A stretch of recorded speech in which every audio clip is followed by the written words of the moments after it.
I would love to hear more about your story, like how you got into the arts and all the things and your goals and everything.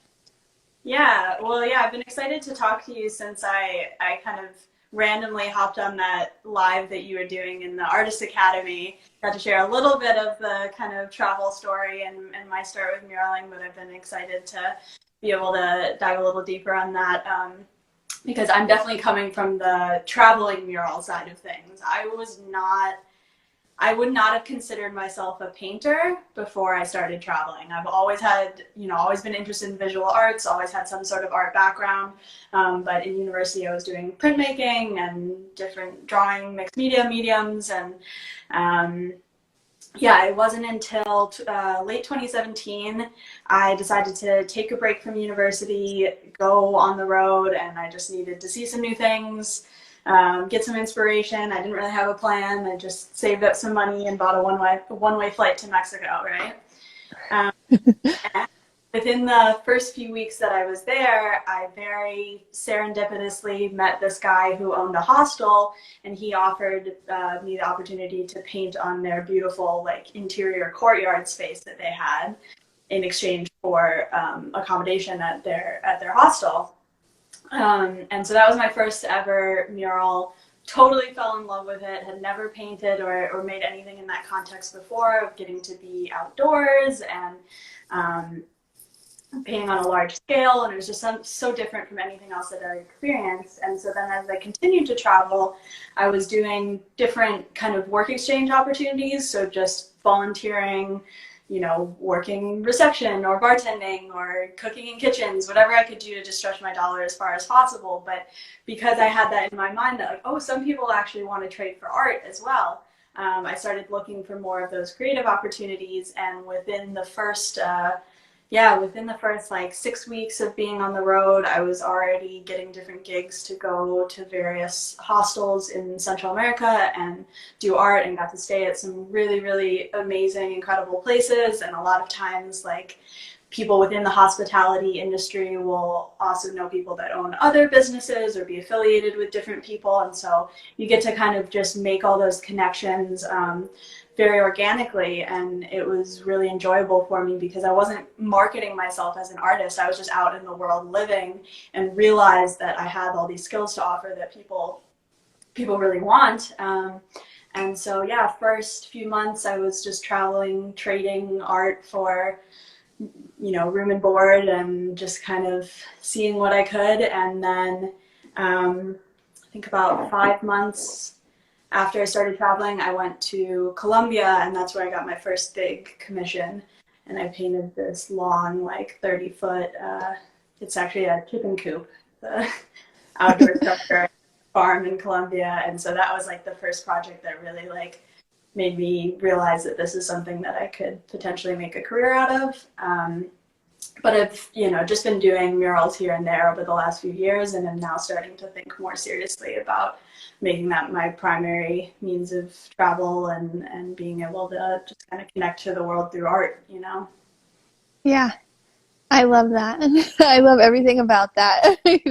I feel like your story is so cool, and it that could have been a route that I would have taken. Like that was a very possible thing, because I remember just so many times I was like, I just really want to travel. I just want to go. And so I went, but it was really for like 30 days at a time, and then would come back. But every time I was gone, I was like, what am I doing? Like I could just go. And then but I just never did. And so it's just really cool for me to live through you on these experiences and how you went and you just did. Because I love the hostel life. People are like, are they dirty? You're sleeping next to people? And I'm like, no. Well, like, you are sleeping next to people, but it's cool because like everybody's in the same boat, and Yeah. it's the best. I loved it.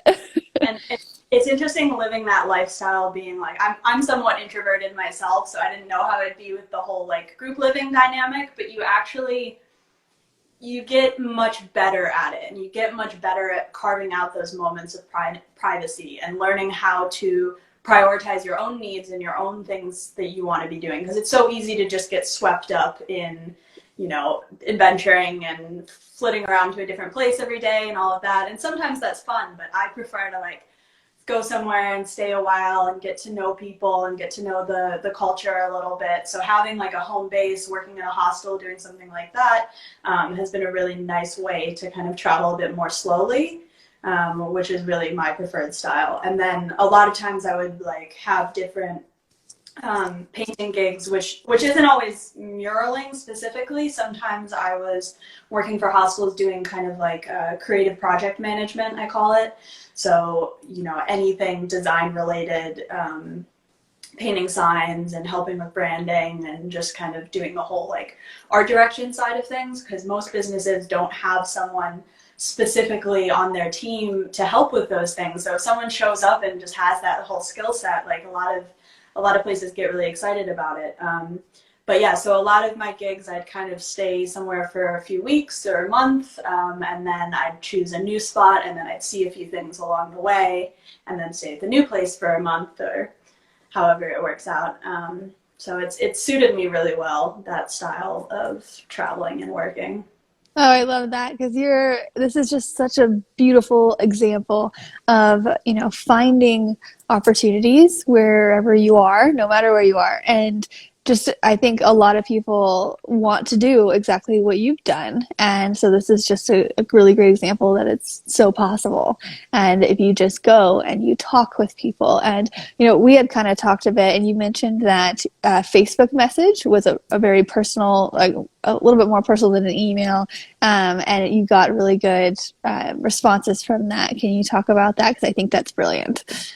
Yeah, I'm not sure that I can say really good responses. I Okay. find that response rate is a little better when you contact businesses on Facebook versus over email, because then they tend to believe that you're actually a real person and not an automated sales pitch.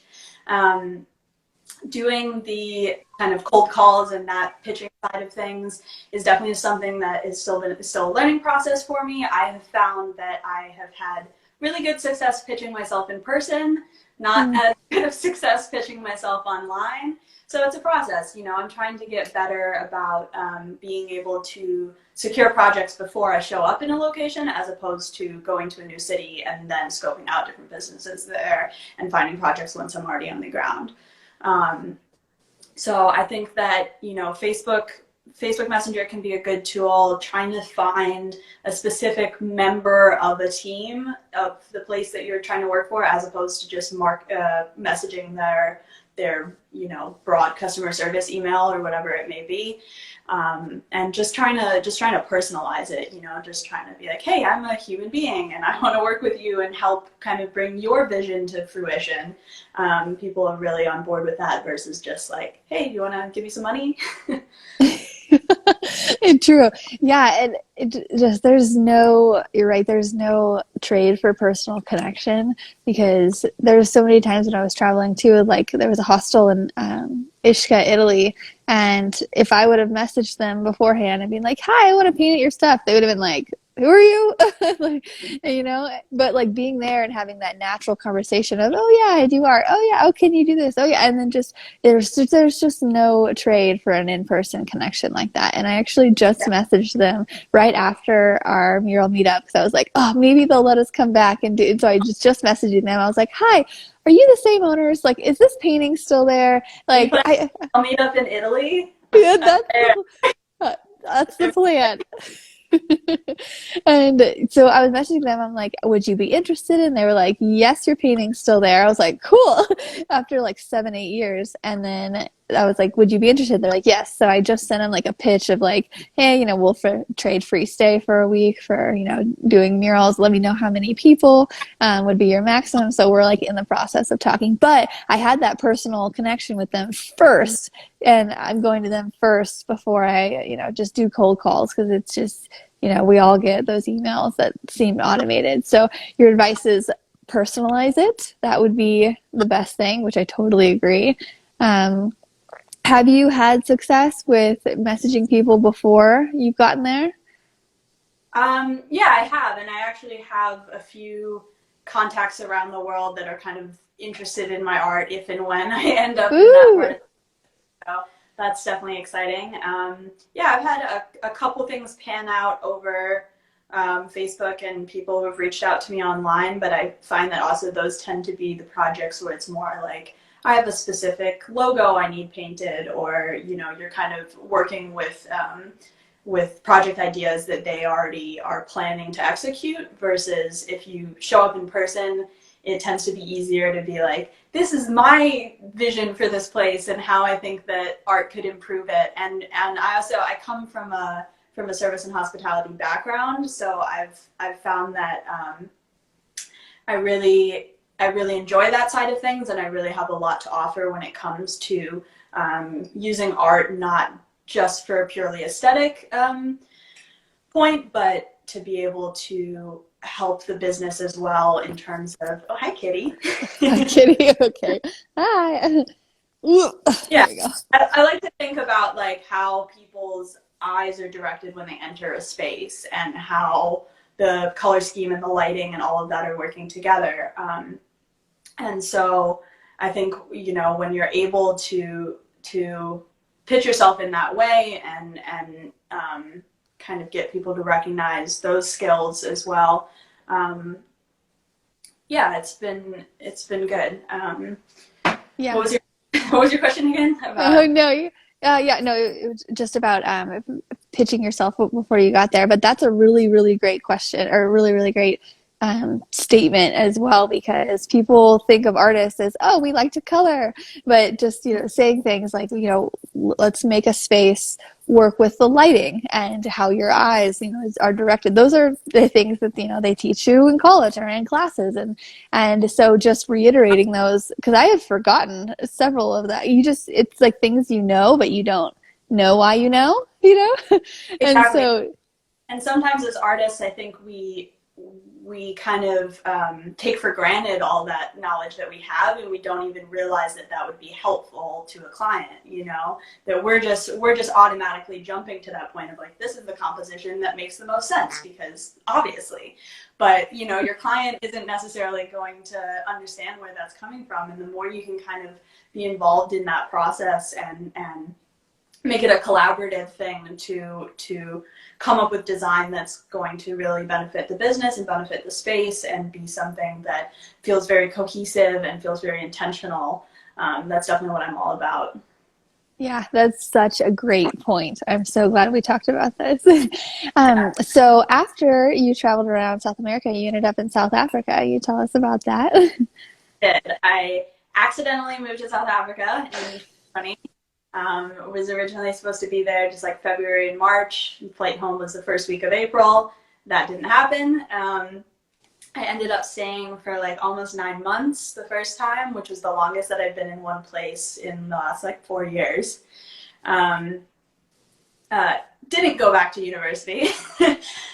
started traveling, semester off, maybe it'll be a year off. That was 4 years ago, because I just found that, I like making art out in the world a lot more than I liked learning about it in the classroom. So maybe go back someday, but found myself in South Africa early 2020, was painting at this beautiful guest house in the suburbs of Cape Town.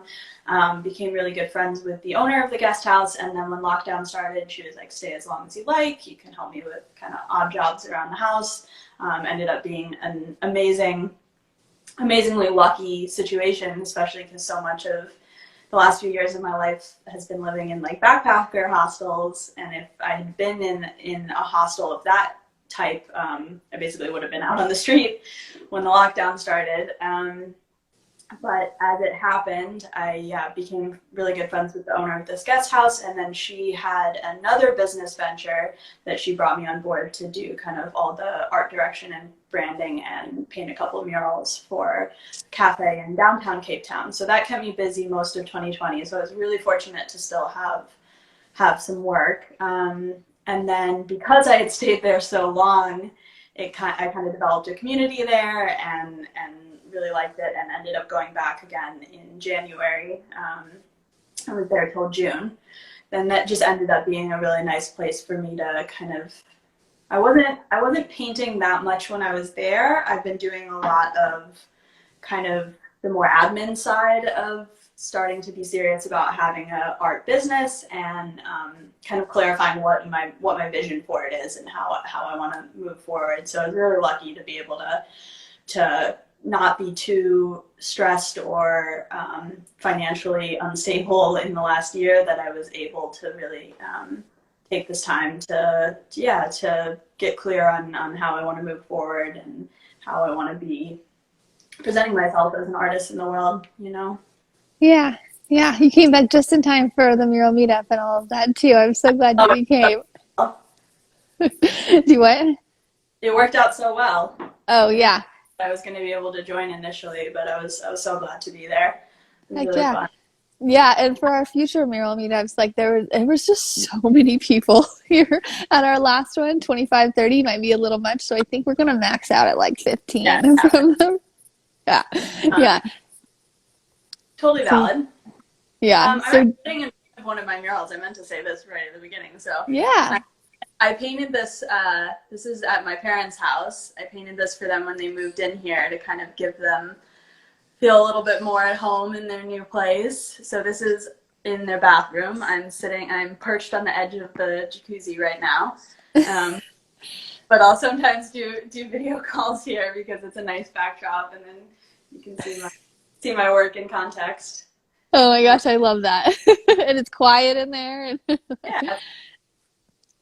That's awesome. Well, do you have any questions for me or any suggestions for the academy or anything along those lines?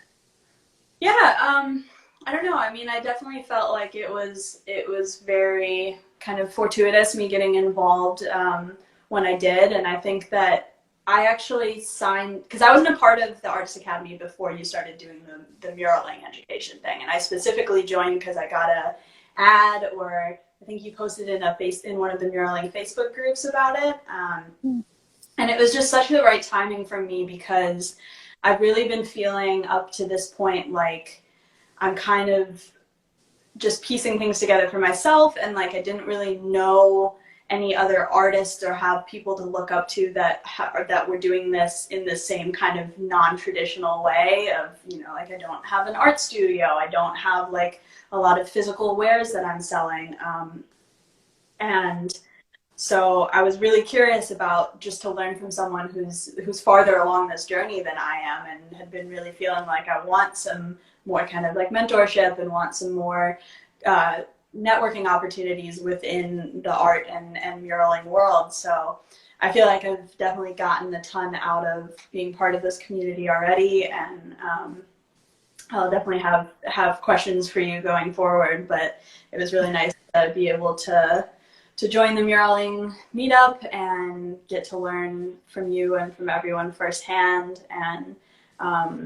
just see like the different ways that people approach things, and everyone's different styles, you know. And that was what was so cool about doing like a garden piece together, is because it kind of just like developed in this very organic way that like some people are like, I think that my strengths probably are more on the like composition side of like I just look at something and I'm like, we need to fill in there, and we need to like, I'm just looking at the piece very holistically, and a lot of people are like honing in on little details and are like very, very good at what they do and chugging out like beautiful flowers, and it was just really cool to see that all come together and see the different approaches, and see also like the murals at the Wonders of Wildlife, and what can, like, that's kind of the more realistic side of things and very like representational, versus what I do I think is a lot more kind of ornamental, and more kind of minimalist, and also where everyone is at in terms of the business side of things, you know. I think that some people are far more in the production side of like creating art every day, having a total practice around it, but not necessarily knowing much or having much interest in the marketing side of things. And I'm starting to learn that I actually am quite interested in the marketing and business side of things. But now I've been focusing on that a lot, and I haven't been doing as much as the creating side. So it's just about finding a balance. So I guess like, my question to you would be kind of how that has evolved within your own business and how you strike that balance for yourself. So I typically take Mondays to do like sketches and do like interviews like this and do a bunch of the like paperwork side of things, shipping. And I actually have your box right here, right next to me, and that I'm shipping out today with your bathroom stuff. So like Mondays are typically my days of doing that. And I have found that I'll be like during the week, I'm like, okay, yeah, like I'll tell somebody that I'll mean to get a sketch out to them, and it just won't happen until Monday. And so now, like through trial and error, I've been like, I'll just tell people like Mondays are my days to do that. I don't want to do it like any other times because Yeah. then the rest of the days are like just our painting basically. And then I try to take weekends off. So like a lot of times I'll have really good intentions to do things like shipping during other times of the week, and I'm like, okay, I'll do that. Okay, I'll do that. And then I'm just so busy with painting. And so I finally had a point where I was like, okay, I cannot schedule anything else.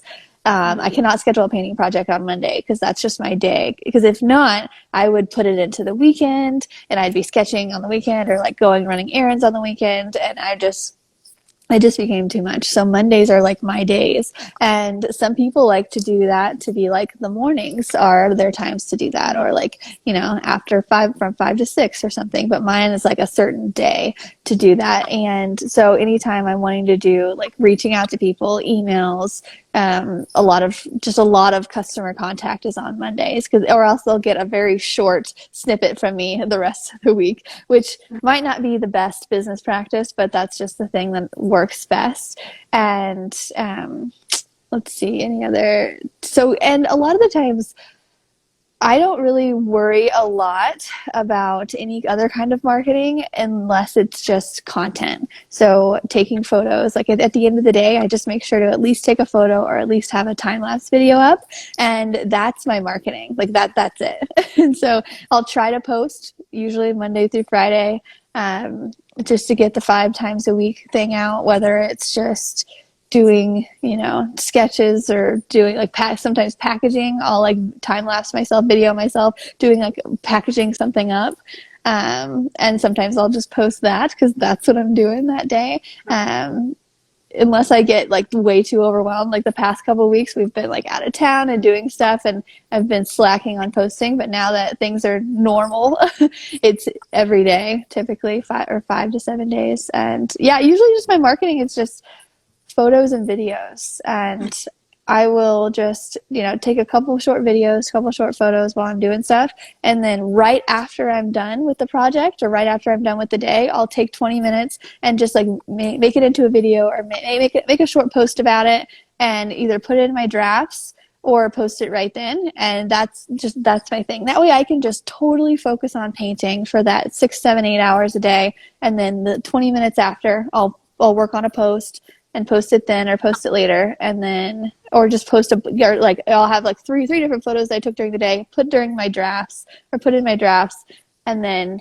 so just like not even worrying about it when it comes to the painting part of it is my secret to anything. It's just painting and loving it. Do you feel like that's been helpful to also be able to then compartmentalize things mentally, that you're not being like sidetracked by the different sides of the business and everything? Yeah. And but I mean, all the time though, I'll get emails of people being like, hey, like, can we get an estimate for this project? We're not sure if we're going to do it. Can you just give us a budget? And so I'll just like have to just be like, okay. And sometimes it was a bad habit for me to open an email and then be like, okay, I'll do that later. And I can't do that or else I'll forget about it. So my own mental hack is like, okay, if I open an email that I need to respond to and I absolutely can't do it at that moment, I will just leave it up. I won't exit out of it. I'll just like leave it up in my email. So the next time I go into my email, it's already up. And I'm like, oh, okay, I need to respond to this or else I'm just going to forget about it. So just responding whenever possible, just do very, very short stuff during the week, and then Monday they get a long response from me and like, hey, this is your sketch and this is what I think about it and blah blah blah. And then I'll also tell them, if you can get a response today, I can get something back to you, but if it's not coming in today, then it'll be next week before I get back to you. I just like let them know ahead of time. Yeah, just be really upfront about your schedule and the way that you plan your week. Yeah. Yeah. But yeah, another one is just that one of just right after a project, while it's still exciting, I'll make some draft posts and just do it then, because if not, then I'm on to the next project and I just forget about the last one. Just like when I'm on this one right now, like tomorrow's project is the only one I'm thinking about. The one after that, I don't even know what it is. It's like it's on my calendar, but I don't even like, people are like, "Hey, what kind of project do you have coming up?" And I'm like, I just have to stop because I'm like, I don't know. I know what I'm doing today. That's all I know. Yeah, no, that sounds helpful to just kind of really be intentional about compartmentalizing everything so that you can focus on what you need to be focusing on. Um, do you feel like you are wanting to kind of expand the business side of what you're doing and do more outreach or more education or whatever it may be? Or do you feel like you've gotten to a point where you have your kind of your marketing and your community somewhat automated to the point that you can focus more on the painting side, then you're kind of like happy with where those things are at? Or are you thinking about scalability? That's a good question. So for the longest time, I just worked on the painting side of it, and it was just painting, getting stuff. And then once jobs started coming in regularly, and I was booked out at least a month or 2 months or 3 months, that's when I introduced the Artist Academy. And I really didn't put much, or I really haven't put much work on outreach of painting stuff in the past 2 or 3 years, because it's just been coming in from the work that I had previously done of like going out and pitching myself and doing a lot of outreach in the beginning. So it's really just my painting business has been on autopilot. And I've had like little ideas here and there, like, oh, with prints and then doing a series and what, and I'll be like, okay, I'll do that. But really with people coming to me, until it dries up, that's really not like just a thing, and I just don't worry about it. So, but for the last 2 years has really just been focusing on the artist community, the Artist Academy, the Facebook group, doing the email lists for that, and like getting all the members and getting you guys like to the point where you have a lot of video footage, and I don't really need to, do a whole lot. Like there's intro videos and there's intro emails that are just set up to where now finally, I was just thinking this like the other day, actually. I was just thinking how like, okay, now it's more of I don't really have to hustle a lot with the whole Artist Academy side of it. Now things are starting to be set up with that. And so I was actually just thinking I actually just am starting to take on a new venture, because that's, I guess, what you do whenever things are starting to get normal in one thing, you just add more to the plate. And I might be writing a book at the moment. I've just got an outline done, and one of my really good friends from back home is an editor, and that's really the only reason that she's a really good writer, and so we're like just talking about the idea, and I'm like, just when things just started to get easy, like we'll just add something else in there. So that's where we're at right now. But for the big projects, do what? Not say that's just the life of a multi-passionate creative, right? We can't have steady. It really is. And I'm just like, okay. Yeah, I think because it does, in the back of my head, I'm like, okay, but I have a bunch of projects coming in. There are big projects out there that require a lot of pitching. So, but I'm just not there yet, I guess. So like the $20,000, $30,000 projects, there's a lot out there that I could probably go after, and that requires a lot of pitching and a lot of no's and a lot of, just a lot of work in order to get the big ones. But right now I'm just at a point where like work is coming to me very easily, and even like this summer I was booked out about 3 months, and it was just a bit overwhelming, honestly. So I've just kind of even maybe stayed away from the whole pitching thing, just because I'm like, there's too much. I just have too much going on. But yeah. So Yeah, well, I mean, I know that you're saying that that's not the primary way that you've been finding projects, seeing as a lot of things kind of come to you. But I would also just love any other advice that you have regarding painting while traveling, pitching to places in new cities, putting yourself out there in that way. Because I'm trying to get braver about it, about just like being prepared for a lot of no's, but just getting more efficient about you know putting feelers out as far and wide as I can. Yeah, yeah, that's a great question. So, and that's actually part of the reason why I wanted to write a book. It's about like getting started in the mural industry, and the more years go by, the further I get away from that, and I almost forget the stuff that I had to do in the beginning. So I want to like write it all down Yeah, and like just give it out. And so yeah, in the beginning, really the best thing is just finding someone with a connection. That was the first way I would go about it, whether it's a friend who has a business or has a parents who have a business or whatnot, just going to them and being like, hey, like I would love to just talk to you about, this empty wall that you have right here. This is, the things we could do with it. And we could, it doesn't have to be very expensive, but we could do a logo here. We like, have you ever thought about it? And it's funny though, because a lot of the people who you approach, they're like, actually, yeah, like we have a blank entryway and I've been thinking about it for years. I just, people are so busy. Business owners are so busy. So just getting in there and just starting the conversation, I was like, hey, if you could have it any kind of in, that is the first route that I would take. So like I mentioned, a friend with a parent who has a business, or a place that you go to regularly, or a place that your friend goes to regularly, or just any kind of inn that you can get in there. And if there's absolutely no inn, then it's just going to be a lot more no's, a lot easier, or a lot more frequently. But yeah, just really going in and like, if you're eating at a restaurant, like, is there a blank wall around me? And like, like that's this first start, and just maybe constantly on for mural spots. I know the life.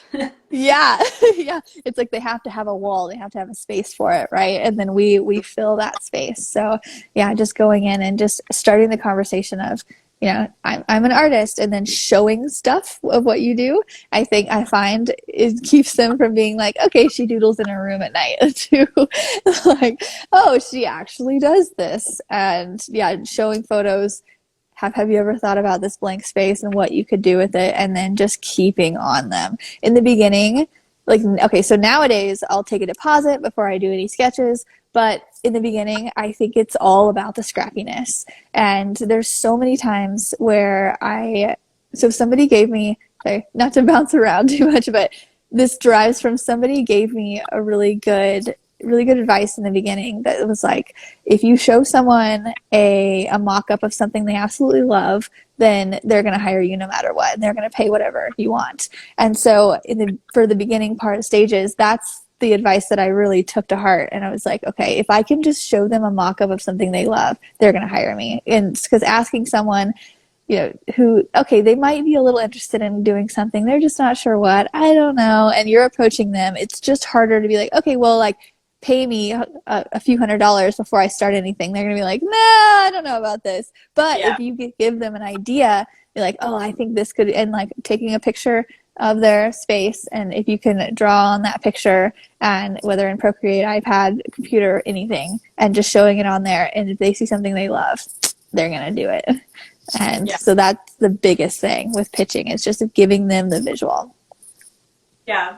No, that's a good point, and I've had that experience of creating a proposal for someone, doing a mock-up and having them fall in love and hire me for a project that was bigger than what we'd originally discussed. But also, kind of debating that idea of like whether or not I have to get a deposit before I start design work. And I think that in a way it kind of sounds like, especially for more kind of beginner muralists, that it would make sense for like, if someone comes to you, they need to have, get a deposit, get kind of the ball rolling, and then you start the design work. But if you're going out of your way to like pitch to people and sell them on that idea, then that overhead work is kind of worth it.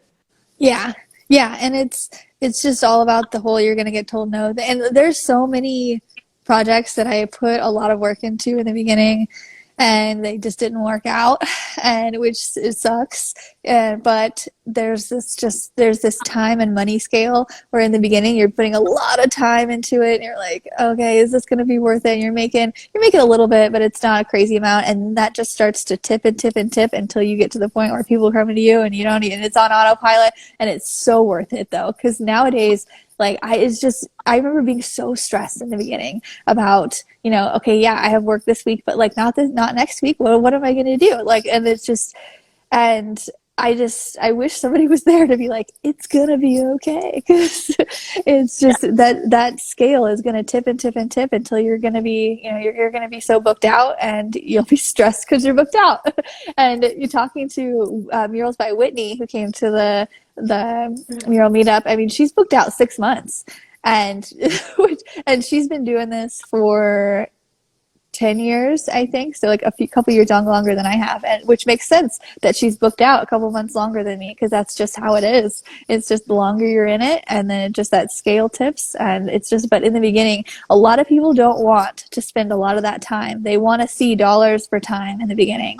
And so if you're a perfect example of somebody who, you don't mind, putting in that time and that effort and being uncomfortable, and it's because it's so worth it after, after a year or whatnot. And Samantha Cox, she's another example of someone who last year around this time, super stressed, just trying to fill it out, trying to make money with it, pitching things, passing around flyers, seeing a couple people say yes. And now this summer, she's completely booked out. Like I was having her help on murals, and now she's like, I'm too busy to help. I was like, okay. So now she's completely booked out too. And it's just, and that happened for her in a year. So it'll definitely happen. But yeah. Yeah. Basically, you're just saying that like the overhead is worth it. It'll pay in the long run. Yeah, for sure. And just having the conversation with someone too, because even if they say no right now and you can't settle on a design, there's nothing stopping them from saying yes in 2 years or 5 years. It's such a long game. And so even just meeting those people, and you never know when that restaurant owner who doesn't want something from you right now will do a complete remodel in 5 years or 10 years, and you're the artist that they had the conversation with, so you're the only one they know, so they're going to hit you up again and be like, hey. Do you think it's really worth reaching out to previous contacts? Yeah, I think so. Yeah, just to maybe touch base, and if you have the time for it, yeah, just reaching out, and the new people too, and just having a conversation, like we were talking about, that personal contact, having a conversation with someone in person. That way they know you, and they'll remember you when they need something.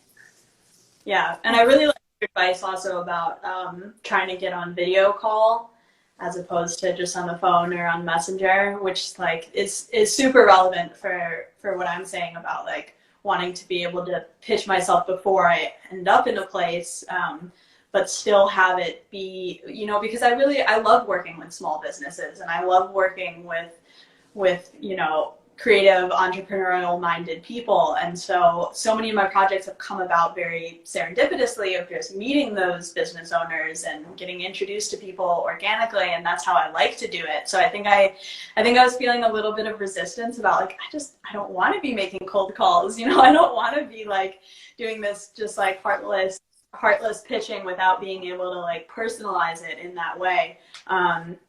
But as I've started to do some more of that, I'm recognizing that you can personalize it. You just have to be intentional about it, And I actually have had a couple video calls with prospective clients in the weeks since we were first talking about this. So that was helpful advice.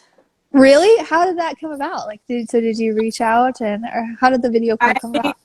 Well, like one that I had specifically was a friend of a friend who's starting a yoga studio, and just friend gave me their number. She's texting me, like talking about setting up a phone call, and I'm like, wait, can I get you on FaceTime, because I'd love to like actually get to meet you and hear a bit more about your vision for your business and all of that.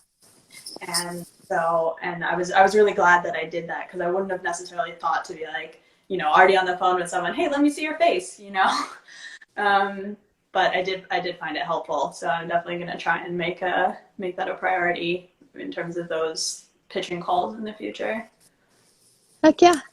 Heck yeah. Well, I'm Yeah, excited to see where you're going to be in a year or 6 months. And yeah, I yeah, think it's going to be, we should do a follow-up one of this and be like 1 year later, like yeah, where you're at and how busy you are and where you've gone and where you've traveled and all the things. yeah. Yeah. It's fun for me to be able to share some of my journey as well, because like I said, like I never set out to be a muralist. It kind of just developed that way, and there's definitely things that I would have done differently if I could, do it from the start again. But I think that my story can kind of be valuable as well, in terms of just like you have more to offer the world than what you sometimes lead yourself to believe.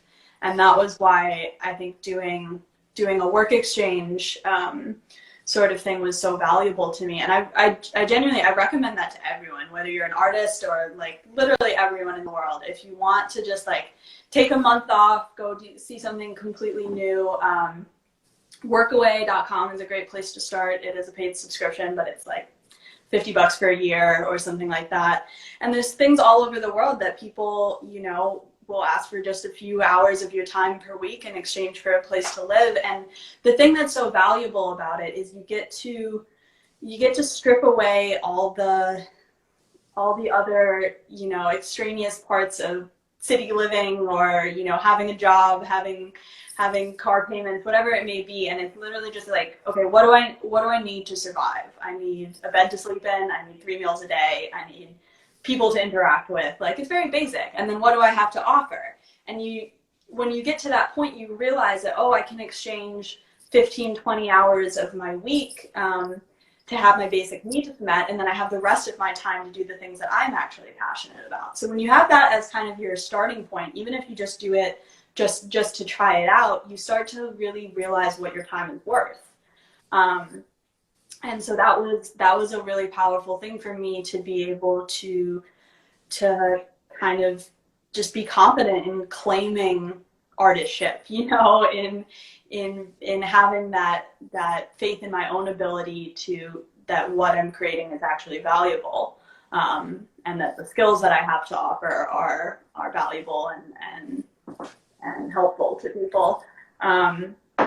So yeah, I mean, I think especially with people that, are kind of just getting started in the muraling thing, and kind of like, oh, let me just find a wall that, someone would let me paint. I don't need that much money. Just do it for exposure, blah, blah, blah. Why don't you do that, on a beach in Mexico? Why don't you do that, like, anywhere in the world that you've been dreaming about going? Because I think also a lot of times places that are kind of travel oriented are also very into the like art scene, and are trying to make it very, very lively and Instagrammable, and on all of those things. It can be a really good setting for that sort of work. So yeah, highly recommend anyone trying to get started, looking at different places in the world that you could either find commissions or do work exchange. And yeah, I'm excited to, kind of continue engaging with these ideas with you in the future, and talking about the traveling mural thing and all of it. I love it. Can I turn this into a podcast episode? Do you care? Yeah, of course.